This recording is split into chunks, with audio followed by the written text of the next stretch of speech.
Hi, it's time for another verb of the day. Today's verb is expand. And this verb was suggested by the viewer Hassan Mohammed. Hassan Mohammed, thank you so much for this suggestion. Now, let's take a moment and review some of the definitions or ways that we can use this verb. The first way you may encounter the verb expand can mean to become or make larger or more extensive. This first definition can apply to a number of different things. Sometimes people will use it in relation to their bodies as they change or grow. I've heard women who are expecting babies to say, I'm expanding, right? Getting bigger as they carry a child. It can refer to various objects that, again, might change in size. This can refer to organizations or companies, right? A lot of different ways to apply this, making larger or making more extensive. A second way we can use the verb expand can mean to unfold or open up. So various things that are made to be rather compact, right? If we can somehow unfold them to make larger things, we might see this verb being used to describe that. A third way you might encounter the verb expand can mean to express at length or in greater detail. This is a verb many teachers use when they are talking about writing with their students. I know it's something I use quite often with my students, saying we need to expand on this idea, provide some more detail, maybe some additional examples to build your reader's understanding. Again, but there are other ways to do that too. It doesn't just have to be in writing. It could be done verbally as well. But for now, you should know that expand is a regular verb. If you want to make the progressive form of this verb, all you need to do is add ing, and that forms expanding. The past tense and the participle form of this verb can be made by adding ed. Our base verb, expand, ends in a voiced D sound. This means when I add the ed ending, I'm going to make an id sound, and I'm going to add an extra syllable to this particular verb. So the past tense and the participle form of our verb should sound like this. Expanded, expanded. Okay. Now, I do have a few phrasal verbs for us to discuss. The first one is to expand into. The first way to use this phrasal verb really just goes back to our first definition. It could mean to make something larger, make it more extensive. An example of this might be that little thing can expand into a table.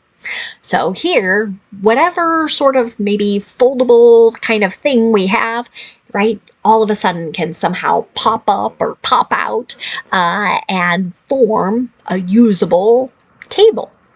A second way to hear expand into used can mean to enter new markets, develop new products, or to acquire other businesses. So this is, again, a little more specific to for-profit or non-profit entities and kind of their decision to grow their business. So an example of this in a sentence might be, is the company expanding into Europe? So this might be an example of that idea of entering a new market. Maybe this particular good or service was only sold in North America, and now it's going to be in a new to them continent. Another phrasal verb you might encounter is to expand on. This goes back to that third definition. So we're asking someone to discuss a topic in greater detail.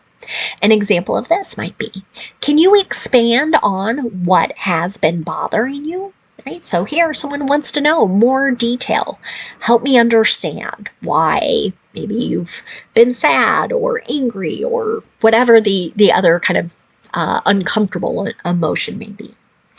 The phrasal verb expand upon has a very similar meaning. So again, we're asking for greater detail. An example of this: in your next draft, you should expand upon the ideas in this paragraph.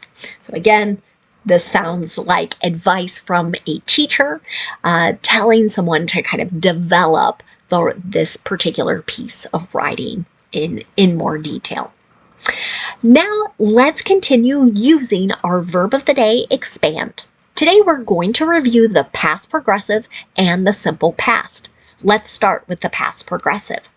We use this verb tense to talk about an action that was ongoing during a period of time in the past. Some teachers and textbooks will refer to this as the past continuous, and that's just fine. They both mean exactly the same thing. The reason I say past progressive with my students is I try and help them remember 2 P's mean they need 2 parts to make their verb. Here we're going to use a past form of be, and then we'll be using the ing form of the verb. Now, the be verb has 2 forms in the past tense, so we're going to have to pay attention to our subject. In the affirmative or in a positive sentence, if our subject is I, he, she, or it, we want to use was, W-A-S, and then the ing ending. But if the subject is you, we, or they, we'll use were, W-E-R-E, and then the verb with the ing ending. Let's take a look at an example sentence. The agency was expanding its oversight of foreign assistance programs over the course of the last year. So here, maybe only certain things got checked, and now more things are being checked or monitored with these particular types of programs. That seems to be what this sentence is suggesting. Let's talk about making negative past progressive sentences. To do this, again, pay attention to your subject. You'll use either was not and then the ing form of the verb, or were not and then the ing form of the verb. Was not and were not can be formed into the contractions wasn't and weren't. You'll see that in my example here. They weren't expanding the business during the pandemic. So they were not trying to make it bigger, maybe for a variety of reasons, right? Could have been due to fear of spreading the illness or difficulties finding staff, etc., etc. Finally, let's look at making a yes or no question in the past progressive. To do this, we start with our form of be, whatever form matches the subject, that subject comes next. Then we use the ing ending, or that progressive form of the verb. Here's another example. Was the universe expanding at that time? So again, the idea of getting bigger. Saw some questions similar to this posed during a lecture from an astronomer, and what their research with various new tools to kind of study space and their understanding of it. Now let's move on and make some sentences in the simple past tense. We use this verb tense to talk about completed actions that occurred at a known point in the past. Now, not every sentence is going to have a time signal or a date to let us know that this is a known time or a known point in the past. Sometimes this is implied as part of conversation or as part of a longer piece of writing. Now, the nice thing about making sentences in the simple past tense is it doesn't matter what your subject is. We're going to have the same sentence structure.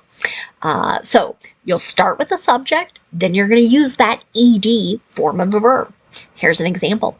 City leaders expanded the hall during a 2-year renovation project. So maybe this is some type of community space that's now going to be able to hold various gatherings or performances.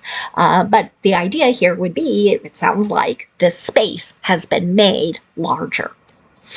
Now let's take a look at making a sentence in the negative in the simple past tense. To do this, we're going to start with our subject. We're going to use did not and then the base verb. Notice I'm not going to use the ed form of the verb. Here's another example. The state didn't expand Medicaid coverage, and its residents have struggled to access various services and prescriptions as a result. Now, this sentence is very specific to kind of American politics and government. Medicaid is a health insurance program for low-income individuals, children, people with disabilities, many other individuals could qualify or be eligible for it. But there are income limitations. If you make more money than this, you are not going to qualify. And about 10 to 15 years ago in the United States, the federal government tried to encourage states to make that income limit higher so that more people could access this. Some states agreed and have participated ever since, but some decided not to make that program bigger or larger, and that's why you'll see expand used a lot in connection to this particular government program. Finally, let's take a look at making a yes or no question in the simple past tense. To do this, we want to start with did, then we'll have our subject, and then the base verb. Again, I love pointing out to my students, notice that I am not adding ed to the end of the verb here when I'm making a yes or no question. Here's my last example. Did she expand on why she is leaving? So maybe this is a coworker who has announced they're departing or they're leaving their role. Here, someone's asking, did she give some more detail as to why she made this decision?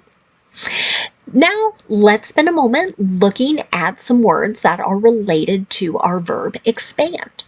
We're going to start with the noun form, expansion. This noun can have a couple different meanings, just like our verb. The first way to use the noun is to refer to the action of something becoming larger or becoming more extensive. An example of this might be, the class started studying westward expansion.